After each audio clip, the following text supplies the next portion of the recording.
26 जनवरी पर भारत की सभी सेनाएं, सशस्त्र बल, अर्धसैनिक बल और दूसरे क्या कहते हैं बल परेड करते हैं। इनकी परेड में तमाम झांकियां होती हैं और ये लोग अखंडता, गणराज्य, संप्रभुता की बात करते हैं। लेकिन भारत में एक ऐसा काला दिन भी है जब भारत की 2 सैन्य बलों ने आपस में एक दूसरे पर गोली चलाई, जिसमें सैनिक मारे गए। और क्यों हुआ था ये हमला, क्यों इस तरह की लड़ाई हुई थी, क्यों हुआ था एक खूनी संघर्ष, आज हम बात करेंगे इसी पे। आप देख रहे हैं इंडियन पॉपुलर कोड और मैं हूं आपका दोस्त अनिमेश।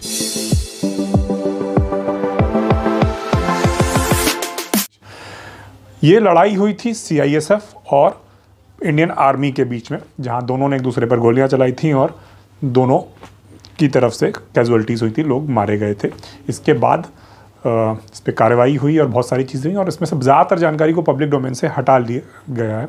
लेकिन सुप्रीम कोर्ट का एक जजमेंट है, भारत गणराज्य तथा अन्य बनाम तुलसीराम तथा अन्य 1985। इस जजमेंट में सुप्रीम कोर्ट के 5 जजों की बेंच ने जजमेंट दिया था और ये मामला था 1979 का बोकारो स्टील प्लांट का, जहाँ पर सीआईएसएफ ने भारत सरकार के खिलाफ मोर्चा खोला था। उनके कुछ सैनिकों ने मोर्चा खोला था।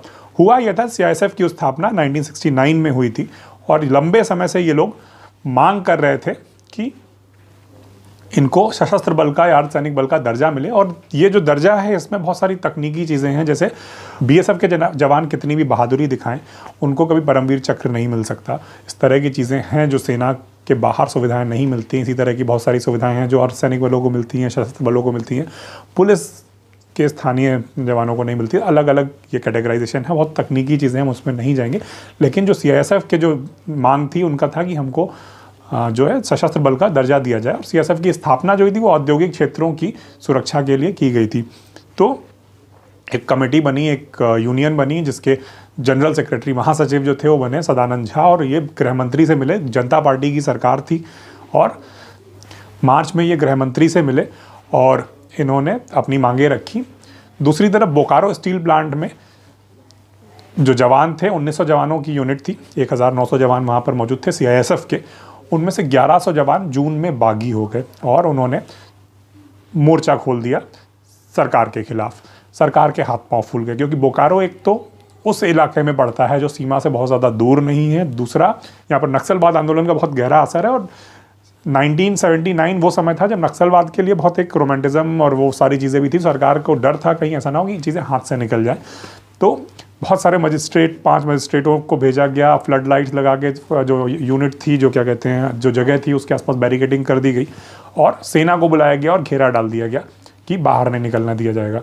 इसके बाद सीआईएसएफ के जो जवान थे उन्होंने भी रेत की बोरियां लगा के और जो अंदर हथियार मौजूद थे उनके साथ पोजीशन ले ली।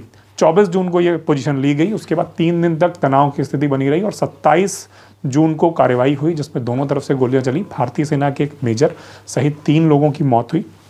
सीआईएसएफ की तरफ से बताया था कि 22 से 29 जवान जो थे वो मारे गए क्रॉस फायरिंग में। और इस लड़ाई के बाद उन बाकी जो जवान थे उनको पकड़ लिया गया। जो जवान बागी थे उनके ऊपर मुकदमा चला। यही मुकदमे का नाम हमने आपको बताया शुरुआत में कि भारत गणराज्य तथा अन्य बनाम तुलसीराम तथा अन्य 1985 में जो फैसला आया था सुप्रीम कोर्ट का।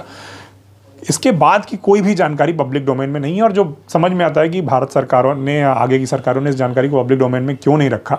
और इस मुकदमे के बारे में हमें पता चला था, हमारे एक दोस्त हैं जिनके मामा उस समय पर थे सीआईएसएफ या आर्मी में मौजूद थे और इस घटना के चश्मदीद गवाह थे। हमें उनसे इससे थोड़ी बहुत जानकारी मिली, तो उन्होंने बताया कि इनमें से कुछ लोगों को शायद फांसी दी गई, बाकी लोगों को उम्र कैद दी गई, बाकी सारे जवानों को बर्खास्त कर दिया गया। उन सबका रिकॉर्ड सीआईएसएफ से हमेशा के लिए हटा दिया गया और इस चीज़ को इतिहास से बिल्कुल एक तरह से मिटा दिया गया लगभग, ताकि जनरल पब्लिक को ये जानकारी आसानी से ना मिले।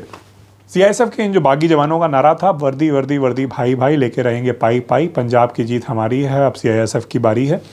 तो इसके बाद लंबे समय तक ये संघर्ष चलता रहा, मांगों को मनवाने का। सशस्त्र संघर्ष की बात हम नहीं कर रहे, लेकिन 1983 में ये मांगे मान ली गई और उसके बाद धीरे धीरे चीज़ें इतिहास से गायब हो गई। जिन लोगों ने विद्रोह किया था वो उनका क्या हुआ हमें कोई जानकारी नहीं है।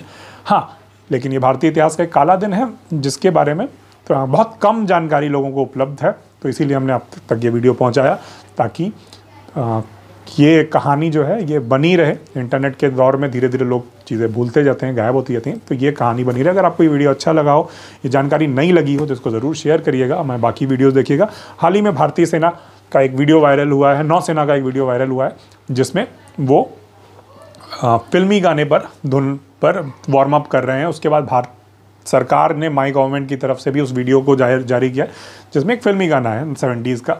इस पर कुछ लोगों ने आपत्ति की है, कुछ लोगों को लग रहा है कि फ़ौज वाले भी इंसान हैं, उनको भी थोड़ा मस्ती करने का हक है। दूसरी तरफ आपत्ति करने वालों का ये कहना है कि फ़ौज की वर्दी में इस तरह के फिल्मी गानों पर बैंड नहीं बजाना चाहिए उनको, ये बॉलीवुड की वजह से ऐसा लग रहा है, शादी का कार्यक्रम हो। आपकी क्या राय है, आप कमेंट में हमें ज़रूर बता सकते हैं। वीडियो हमने इंडियन पॉपुलर कोड पर शेयर किया, अगर आपने नहीं देखा है तो उसको ज़रूर देखिएगा।